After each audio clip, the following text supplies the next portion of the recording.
Bonjour et bienvenue sur la chaîne J'affiche complet, la chaîne qui aide les loueurs saisonniers, sous-loueurs professionnels et conciergeries de location saisonnière à augmenter leur chiffre d'affaires. Aujourd'hui, je suis ravie d'accueillir un invité de marque. Je vais vous donner 3 points clés hyper intéressants sur son parcours. La première chose, c'est qu'il a créé une agence de voyage qui, en moins de 3 ans, est devenue numéro 1 du Rhône-Alpes sur le réseau d'agences Marmara. Ça, c'est la première chose. La deuxième chose, c'est qu'il a été directeur d'un réseau d'agences de voyage de 35 précisément agences de voyage et il a augmenté en moins de 2 ans de 800 000 euros la marge de ces agences de voyage. C'est vraiment extraordinaire.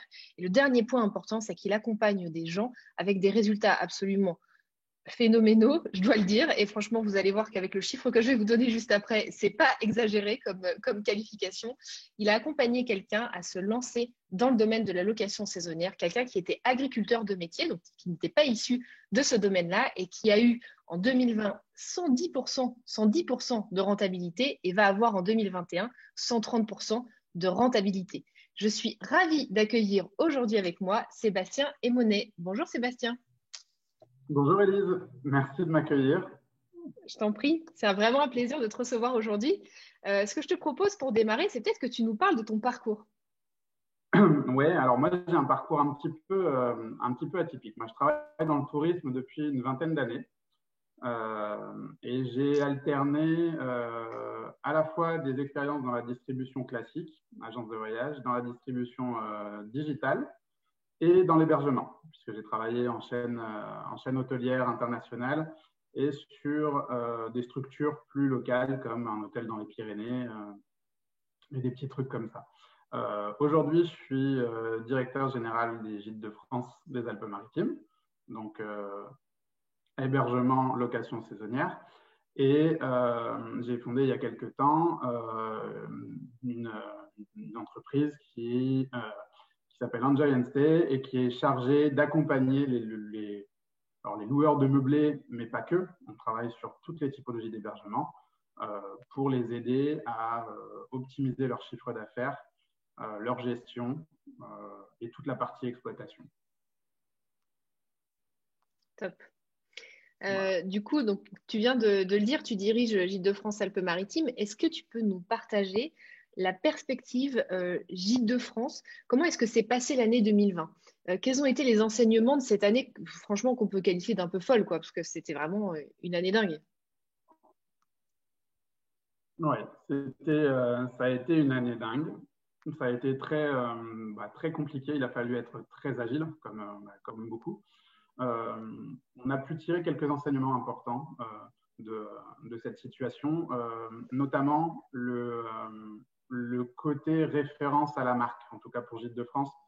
Ça a été super important. Les gens se sont réfugiés dans des marques qu'ils connaissaient, dans des hébergements pour qui il n'y avait aucun doute sur la sécurité.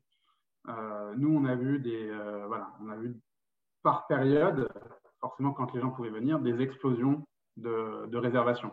On a notamment sur les Alpes-Maritimes et même ailleurs, hein, mes collègues d'ailleurs ont eu la même remarque. On a, pour certaines zones, fait le meilleur chiffre d'affaires depuis ces 15 dernières années sur la période estivale. Et ça, vraiment parce que on était capable de garantir des prestations, de garantir une qualité, de garantir une sécurité à tous nos clients. Donc ça a vraiment été l'enseignement, se dire que aujourd'hui le côté qualitatif va être la chose numéro 1 que les clients vont regarder à mon avis sur les prochaines années. Ouais. Alors, ce qu'il faut aussi savoir sur ton parcours, c'est que tu as créé ta conciergerie de location saisonnière. Donc ça, c'est extrêmement intéressant. Est-ce qu'avec l'expérience que tu as aujourd'hui, tu aurais des conseils à donner à ceux qui démarrent? Parce qu'il y a beaucoup de personnes qui démarrent, qui nous regardent. Est-ce que tu as des conseils à leur donner à ce propos-là? Alors, effectivement, j'ai créé, on va dire une conciergerie, c'est assez large. J'ai principalement créé en fait une semi-conciergerie, on va dire, puisqu'on gère la partie conciergerie pour certains de nos clients, ceux qui n'arrivent pas à gérer la partie accueil, ménage, etc. Mais le principe même, c'est de gérer toute la partie avant. On coordonne les équipes de ménage, d'accueil, mais ce n'est pas nous qui le faisons. Après, on reste quand même dans le schéma classique de la conciergerie, c'est-à-dire on va gérer tout pour le client, même si au final, nous, on n'a pas un contrat de gestion complet sur l'appartement, sauf sur quelques clients particuliers. Mais les conseils que je pourrais donner, c'est dur pour les propriétaires, mais si on parle juste de la partie conciergerie, c'est de bien sélectionner ces hébergements. Il ne faut pas hésiter à refuser des hébergements qui risquent d'être chronophages et de ne rien faire gagner à la structure. Aujourd'hui, on a tendance, quand on se lance, on a tendance à se dire j'ai besoin de clients, je vais prendre du tout venant. Sauf que le tout venant, on s'aperçoit très vite que c'est chronophage, c'est pas qualitatif, on passe plus de temps à gérer les problèmes et pour ce que ça rapporte, en termes de rentabilité, c'est pas du tout ce qu'il faut. Donc vraiment, ne pas hésiter à avoir confiance en soi sur le démarrage et à sélectionner des biens qualitatifs avec un fort potentiel locatif. Aujourd'hui, sur certaines zones, on a la chance de pouvoir le faire. D'autres, c'est un peu plus compliqué, mais il faut quand même se dire et pas oublier que c'est l'image de marque future de votre conciergerie. Les gens vont regarder les biens que vous avez en location, les biens sur lesquels vous gérez l'intégralité du pack. Et en fait, ils ne vont pas chercher à comprendre, ils vont se comparer à ce qu'ils vont voir. Donc, vos premiers biens, ça va être votre image de marque et ça va être votre vitrine et ce qui va vous faire démarrer. Ouais. Et c'est vrai que je rejoins sur ça parce que si on a un bien qui est de mauvaise qualité, la décoration n'est pas très jolie, on a un propriétaire qui n'est pas forcément favorable à mettre un peu plus d'argent pour avoir quelque chose de qualité, c'est quelque chose qu'on traîne longtemps après. Parce que on a beau faire les plus belles photos du monde, si le bien n'est pas du tout qualitatif ou dans un état un peu moyen, les plus belles photos du monde, elles ne résolveront pas ça du tout. Et c'est pareil sur la tarification, on est obligé de le considérer. Donc voilà, les notes se font sentir. Enfin, c'est un truc qui, je suis d'accord avec toi, à la base, il faut faire les bons choix pour que ça fluidifie aussi la suite, quoi. Ouais. Exactement. Alors, aussi... il faut faire les bons choix. Ouais. Vas-y, il faut faire les bons choix effectivement sur les hébergements parce que les futurs clients vont regarder les avis. Souvent, les clients demandent avant de confier un bien, d'avoir des exemples de biens en gestion. Et s'ils vont voir les biens qui ne sont pas bien notés, forcément, il va y avoir une image de marque négative. Voilà. Après, l'autre conseil vraiment à donner, c'est de rationaliser le secteur. Je vois trop de conciergeries, et notamment sur le secteur des Alpes-Maritimes, qui, par crainte de ne pas avoir assez de clients, vont s'éparpiller sur tout le territoire. Sauf qu'une fois que la saison bat son plein et qu'on a des appartements qui sont à 20 km d'écart, ça devient ingérable et le service s'en ressent. Donc, il faut et choisir les biens et rationaliser la zone d'intervention. Tout à fait, très bon point.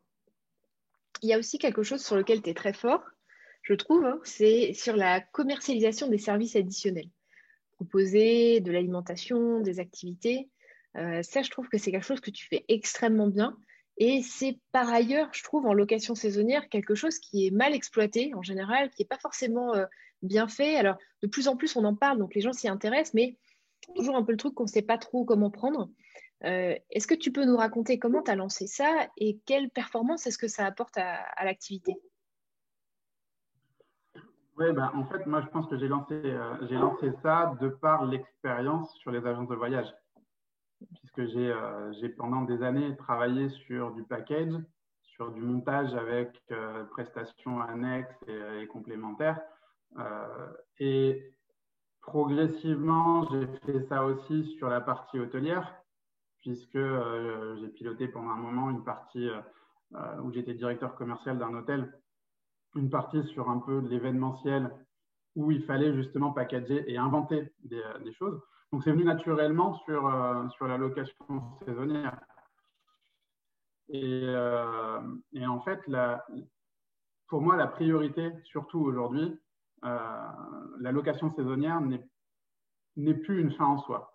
Il y a encore quelques années, on venait en vacances. Voilà, c'était le but. Aujourd'hui, sur la location saisonnière, là où on fait la différence, c'est en proposant de l'expérientiel. Si on veut se dénoter, si on veut se démarquer, il faut que le client vive une expérience. Et pour vivre une expérience, il a besoin des fois de plus que l'appartement en lui-même. Donc, on va aller créer un besoin par rapport à une stratégie marketing, de mise en avant, de site internet. Et on va répondre aussi à son besoin en proposant des prestations annexes. Donc, on va réussir à aller proposer des dîners romantiques aux chandelles directement dans l'appartement avec des partenariats avec un restaurateur. On va proposer de la déco romantique si c'est un week-end comme ça avec voilà, des bougies, des pétales de rose, des trucs comme ça. On est aussi capable d'aller créer en fait des activités complètement insolites. On peut, si on est sur un hébergement proche d'un torrent, on va proposer du camping. En fait, on a intégré dans nos structures, dans ce qu'on gère, un moteur de réservation d'activités intégré, donc qui va permettre en fait de faire de la vente additionnelle sur toute une typologie, sans avoir forcément un axe précis, parce que chaque client a des goûts différents. Donc il y a les grands classiques, c'est-à-dire le petit déjeuner, le repas, la bouteille de champagne, etc. Alors attention sur les bouteilles de vin et les bouteilles de champagne, ça passe obligatoirement par un restaurateur qui a une licence. C'est vous, en tant que propriétaire d'un meublé de tourisme, vous n'avez pas le droit de vendre une bouteille de vin ou une bouteille de champagne. Ça, il y en a beaucoup qui l'oublient, mais la réglementation est très stricte. Il vous faut une licence de restauration et une licence 4, pour l'alcool fort, ou une licence 3 si vous le vendez avec un repas. En revanche, toutes les autres prestations, ça peut être des massages, si on a un masseur à côté, ça peut être la déco, pour la déco anniversaire. Si on veut faire, les gens viennent pour une occasion particulière, on peut vendre une déco particulière. Et tout ça, ce sont des choses sur lesquelles on arrive à sortir une marge très, très intéressante. Puisque globalement, un pack déco, vous allez l'acheter dans les 5 €. Vous allez acheter des pétales artificiels, ça coûte dans les 1,50 €, 2 €, des petites bougies, des ballons, et vous allez le vendre 20 €. Donc, il y a une forte marge dessus, et c'est quelque chose qui se vend assez facilement sur des événements comme ça.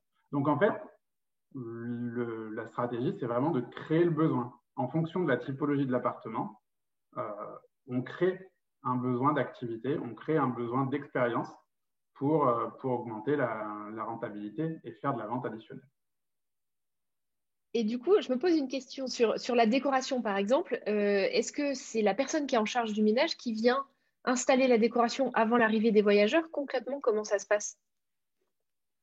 Oui, en général, on demande à la personne en charge de l'accueil. Alors, suivant les locations, la personne en charge de l'accueil n'est pas la même personne qui est en charge du ménage. En fait, pour te donner un exemple concret, on a certaines locations qui se positionnent vraiment dans du très haut de gamme. On gère par exemple un appartement dans une résidence de luxe, vraiment, où on se positionne à 1 500 € la nuit. Et là, on a besoin d'avoir un accueil très spécifique. Donc, on passe par des prestataires qui ont la capacité d'accueillir une clientèle très, très haut de gamme en 4 ou 5 langues différentes avec la notion du luxe. Donc là, ce sont ces personnes-là qui sont chargées de mettre en place la déco parce que la déco de ce type-là doit être en rapport avec l'appartement. On ne peut pas proposer une déco à la va-vite sur un appartement très haut de gamme. Donc, dans ces appartements-là, c'est la personne en charge de l'accueil qui va venir en amont préparer l'appartement pour la déco. Dans d'autres, sur quelque chose de plus classique, de plus basique, c'est la personne qui est en charge du ménage qui fait aussi l'accueil et qu'on a formé, on lui a expliqué comment installer la déco, comment mettre en place tous les éléments. Et là avant l'accueil, elle prépare tout et elle met en place. Donc, et d'autres, c'est carrément le propriétaire parce que ça l'éclate. Voilà. Ok. Et du coup, quand tu commercialises, par exemple, une soirée au restaurant, est-ce que concrètement, parce que je pense que c'est des questions que les gens vont se poser, est-ce que concrètement, tu encaisses l'argent et tu reverses au restaurateur, ou est-ce que c'est juste une prise de réservation un peu comme fictive, et après, les gens dealent directement avec le restaurateur? Non, alors en fait, sur une option en général, sur ce genre d'option, c'est même pas une soirée au restaurant. Alors, s'ils veulent aller au restaurant, dans ce cas-là, on fait une mise en relation. Et dans ce cas-là, par rapport au restaurateur, on est apporteur d'affaires. En revanche, le plus souvent, les gens veulent avoir le restaurant dans la location. C'est-à-dire qu'en fait, on propose carrément le repas précommandé, on leur envoie un menu, le menu du jour avec différents choix de plats, différents choix de desserts, etc. Ils commandent et le soir, en fait, ils sont livrés directement avec tout le packaging qui va avec. Donc, ils ont le dîner qui vient directement dans la location. Là, dans ce cas-là, on est sur une prestation directe. Donc, le client paye le propriétaire qui a acheté au restaurateur. Mais à chaque fois, c'est le restaurateur qui garantit la chaîne du froid, qui garantit les conditions d'hygiène et qui garantit la licence avec la partie alcool. Ok. Écoute, super. Et pour les activités, par exemple, comment ça se passe? Est-ce que tu vois, est-ce que c'est la même chose? Est-ce que ouais, les activités, on a, en fait, ça dépend des activités. C'est toujours on adapte vraiment par rapport au site et aux besoins. Il y a certaines activités sur lesquelles on va passer par une plateforme générale d'activités qui recense différentes activités et sur lesquelles on a mis en place un moteur de réservation automatique. Attends, 2 minutes, j'ouvre mon chien parce que on entend pas de que lui. souci. Voilà. Et du coup, sur d'autres possibilités, sur d'autres plateformes, non pas d'autres plateformes, d'autres locations, on a des activités à proximité avec des prestataires bien spécifiques. Dans ces cas-là, en fait, on a passé un accord avec eux. Par exemple, je pense à une location qu'on gère dans la région parisienne. On a un accord avec la masseuse qui a un institut de spa, de bien-être, etc., qui est juste à côté. Et là, du coup, on vend la prestation et après, on fait le lien avec elle. Donc, c'est vraiment variable en fonction de chaque location. Il y a certaines régions, là, sur les Alpes-Maritimes, on passe par une plateforme connectée qui fait le job à notre place. Nous, on est juste intermédiaire, on met le lien et on récupère une commission sur les ventes. Mais sinon, sur d'autres, on est en direct avec le prestataire. Ça dépend vraiment de ce que tu veux faire en fait et de là où tu es. Ouais. Alors peut-être on peut partager quand même un point de vigilance, et je suis sûre que c'est un point que tu as déjà en tête, mais pour les gens qui démarrent ou qui s'intéresseraient vraiment à ce sujet-là, qui serait nouveau pour eux, sur la partie alimentation, il faut faire attention à ne pas être requalifié de para-hôtelier.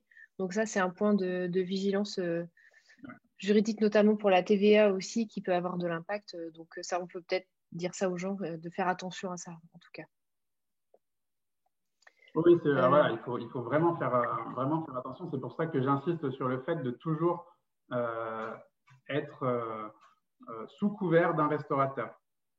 Et en fait, il faut le proposer comme un service annexe et pas comme une prestation à part entière dans le pack. Ce n'est pas quelque ouais, chose d'obligatoire. On n'a pas un restaurant. C'est un restaurateur à côté qui propose ses services et nous, on est apporteur d'affaires. C'est ouais, vraiment, il y a des nuances qui sont super importantes pour éviter d'être qualifié, justement. ouais. Alors du coup, avec tes 20 années d'expérience en tourisme, pour toi, aujourd'hui, c'est quoi les clés du succès en location courte durée? Alors, la clé, alors, pour moi, il y en a principalement deux. Euh, la première, c'est la qualité.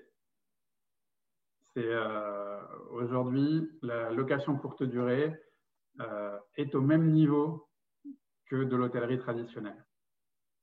En gros, on est sur Booking, sur Expedia, etc., au même rang que les hôtels.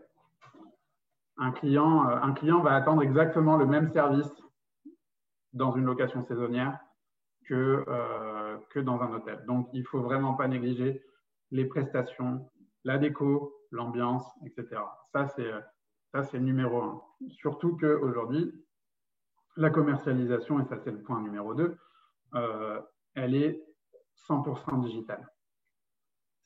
Alors, il y a quand même une grosse partie, je nuance quand même, parce qu'il y a quand même une grosse partie d'humain. Et c'est ce qui fait vraiment la différence entre les locations qui fonctionnent et celles qui ne fonctionnent pas bien. C'est-à-dire que tout se fait en première partie sur le digital. Donc, il faut maîtriser les algorithmes, il faut maîtriser la commercialisation, il faut maîtriser toutes les techniques aujourd'hui qui sont à notre disposition.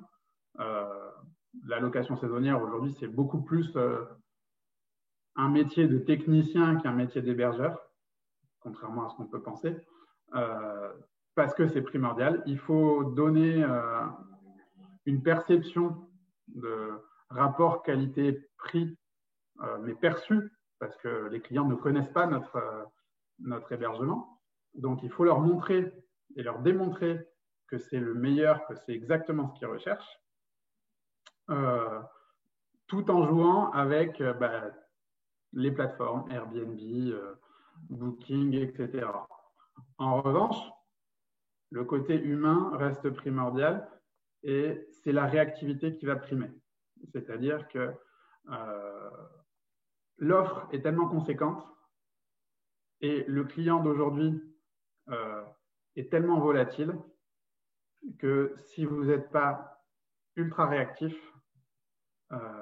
vous perdez le client.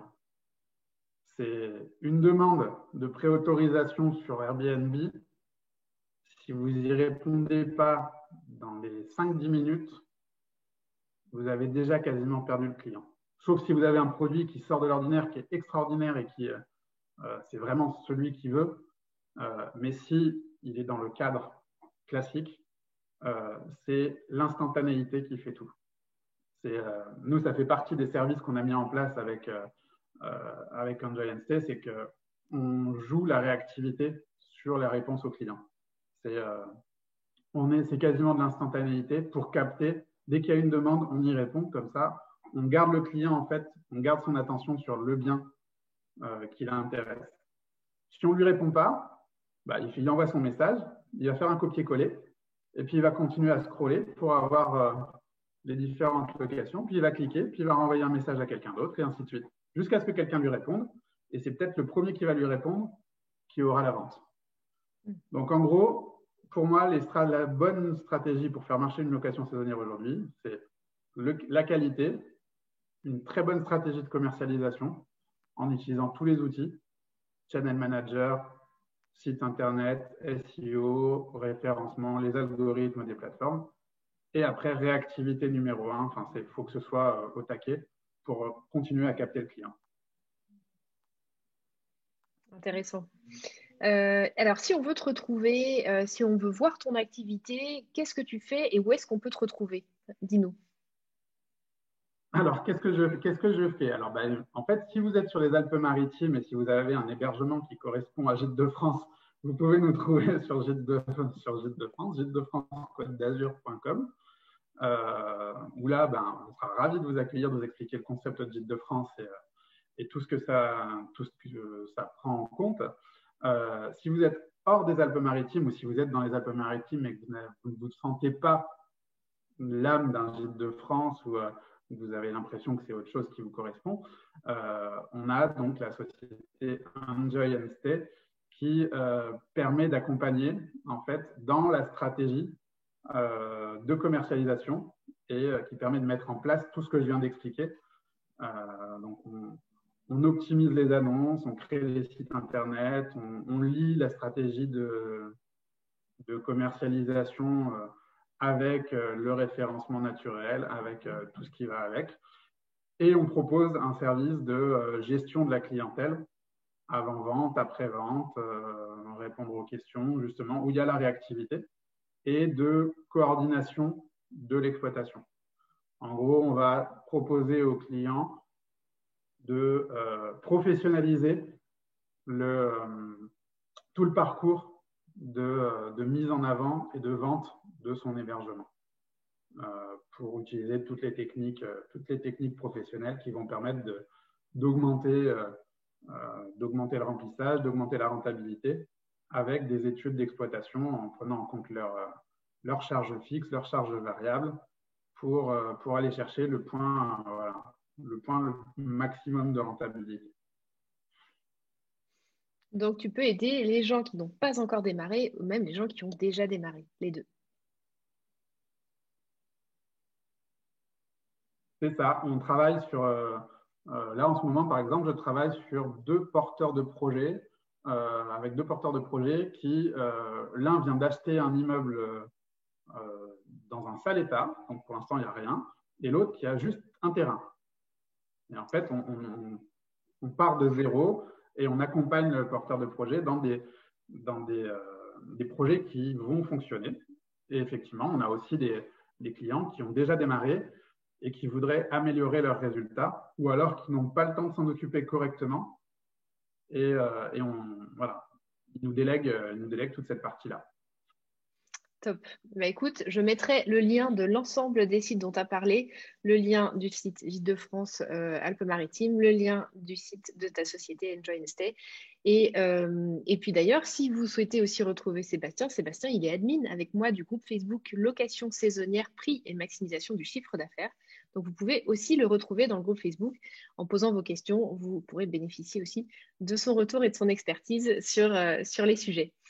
Écoute, merci beaucoup Sébastien pour tout ce que tu nous as partagé. C'était extrêmement intéressant et j'ai aucun doute que ça aidera beaucoup de gens dans la communauté J'affiche complet. Merci beaucoup. Merci à toi.